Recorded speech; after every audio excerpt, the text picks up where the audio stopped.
안녕하십니까. 여러분, 오늘은 정말 흥미로운 주제를 가지고 왔거든요.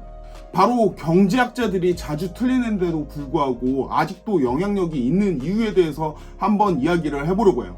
여러분, 날씨 예보가 틀려서 우산을 안 가져갔다고 하면요, 한번 비에 홀딱 젖는 걸로 끝나지만요, 경제 예측이 틀리면 어떻게 될까요?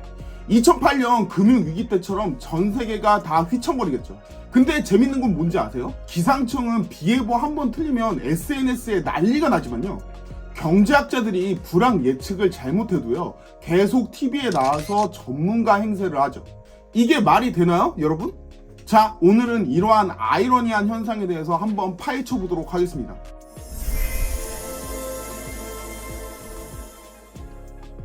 먼저 경제학자들의 예측이 얼마나 부정확한지 한번 알아볼까요? 미국 연방준비제도 패드라고 하죠. 패드는 매년 GDP 성장률, 실업률, 인플레이션 등을 예측해서 발표를 하는데요. 그런데 연구에 따르면 이 예측의 정확도는요, 글쎄요, 동전 던지기보다 약간 나은 수준이라고 합니다. 2008년 금융위기 직전에 모든 경제학자들은요, 미국의 경제는 건전하다고 이야기를 했어요. 장담했거든요. IMF의 수석 경제학자였던 올리비에 블랑샤르는요, 2008년에 이런 이야기를 했어요. 큰 그림에서 봤을 때 세계 경제의 미래는 좋아 보인다고요. 근데 어떻게 됐죠? 몇 달 후에 세계 금융 시스템은 붕괴 직전까지 갔어요. 약간의 예측 오류라고 볼 수 있을까요? 그리고 재미있는 연구가 있는데요. 필립 페틀록 교수가 수행한 전문가 정치 판단 프로젝트라는 게 있었거든요. 여기서 전문가들의 예측 능력을 판단했는데요.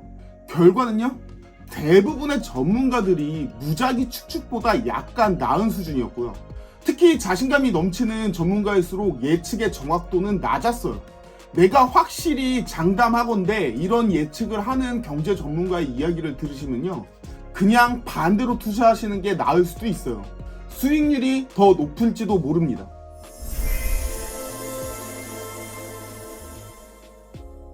자, 그런데 왜 우리는 여전히 경제학자의 말에 귀를 기울일까요? 첫째, 경제학자는 이야기꾼이기 때문이에요. 인간은 본능적으로 복잡한 현실을요, 단순한 이야기로 만들어서 이해하고 싶어요. 주식시장이 폭락한 이유는 이러면서 그럴듯한 설명을 붙이면요, 우리는 그걸 들으면서 안도를 하게 돼요. 마치 어렸을 때 무서운 천둥 소리가 들리면요, 부모님이 그냥 하늘에서 구름끼리 부딪혀서 나는 소리일 뿐이야, 이렇게 했던 것처럼. 실제로는 정전기 방전 현상이지만요, 그 순간 우리에게 필요한 건 과학적인 정확성보다는 안심이었어요. 경제학자들은 불확실한 미래에 대해서 달래주는 현대판 무당이라고 할 수 있어요. 앞으로 부동산 가격은 10% 상승할 것입니다, 이런 이야기는요, 글쎄요, 아마 상승할 수도 있고 하락할 수도 있고 아무도 모릅니다. 이것보다는 훨씬 듣기가 좋죠. 둘째, 경제학은 완벽한 과학이 아니라는 걸 인정해야 돼요. 물리학에서는 사과가 항상 아래로 떨어지지만요, 경제에서는 인간의 불합리한 행동, 정치적인 영향, 그리고 심리적 요인, 여러 가지 변수들이 많아요.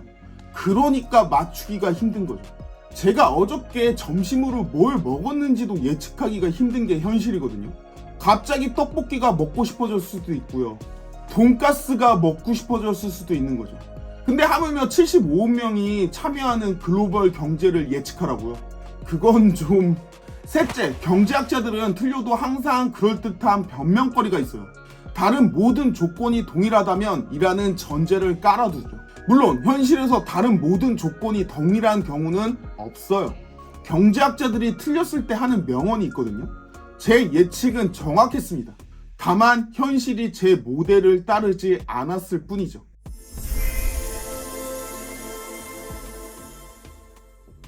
하지만 경제학자들을 너무 비난하는 것도 공정하지 않아요.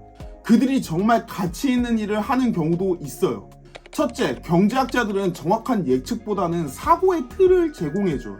주식이 정확히 얼마나 오를지에 대해서 예측해주는 것보다는요, 인플레이션과 금리의 관계를 이해하는 사고의 틀을 제공해주는 거죠. 이것 때문에 이게 오를 수 있고 이것 때문에 이게 떨어질 수 있고 이런 거 설명해준다는 이야기예요. 쉽게 말해서 경제학자는 물고기를 주는 사람이 아니라요, 낚시를 가르쳐주는 사람이에요. 다만 가끔은 호수에 고등어가 산다 이런 식으로 가르칠 때도 있는 거죠. 물론 당연히 호수에는 고등어가 살지 않아요. 둘째, 경제학자들은 우리가 보지 못하는 연결고리를 보여줘요. 예를 들어 최저임금 상승이 물가와 고용률에 어떤 영향을 미치는지에 대해서 이야기를 해주고요. 국제무역이 국내 일자리랑 어떤 관계가 있는지에 대해서 복잡한 관계를 설명해주죠. 셋째, 가장 중요한 게 뭐냐면요. 경제학자들이 정책 결정의 필수라는 거예요. 완벽하지는 않더라도요. 그들의 분석이요. 정부와 중앙은행이 더 나은 결정을 하도록 만들어주죠. 생각해보세요. 경제정책을 유튜브 댓글로 정한다면 어떻게 될까요? 인플레이션이 높으니까 국민들한테 더 많은 돈을 찍어서 나눠주자.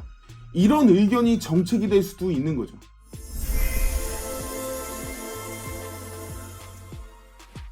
그렇다면 우리는 경제 예측을 어떻게 더 현명하게 판단할 수 있을까요? 첫째, 단일 예측보다 예측 범위를 보세요. 내년 성장률은 3%입니다. 이것보다요. 내년 성장률은 2에서 4% 사이일 겁니다.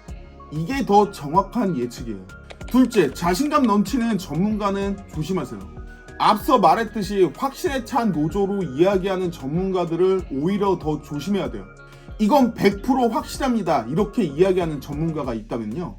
그건 100% 확실히 의심스러운 거예요. 셋째, 다양한 관점을 들어보세요.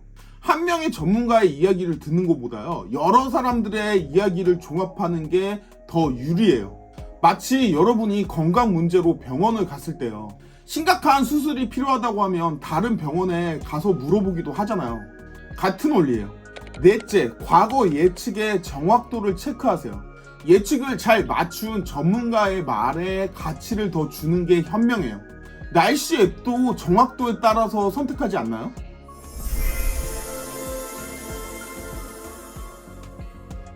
자, 이제 우리의 질문으로 한번 돌아가 볼까요?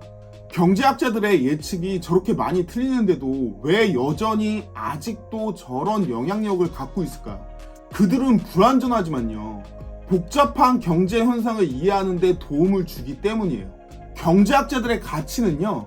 미래를 정확하게 예측하는 데 있지 않고요. 현실을 더 정확하게 이해하는 데 있어요. 어쩌면 우리는 경제학자들한테 너무 많은 것을 바라고 있는지도 모르죠. 미래를 누가 맞추겠어요? 그들도 결국엔 인간일 뿐이니까요. 다만 수식과 그래프를 더 많이 사용하는 인간일 뿐이죠. 다만 제 개인적인 조언을 드리자면요. 경제 예측을 들을 때 소금 한 스푼을 준비하세요. 아니, 요즘 물가가 너무 많이 올라서 소금 반 스푼만 준비하세요. 오늘 영상이 도움이 되셨다면 구독과 좋아요, 알림 설정 해주시면 감사하겠습니다.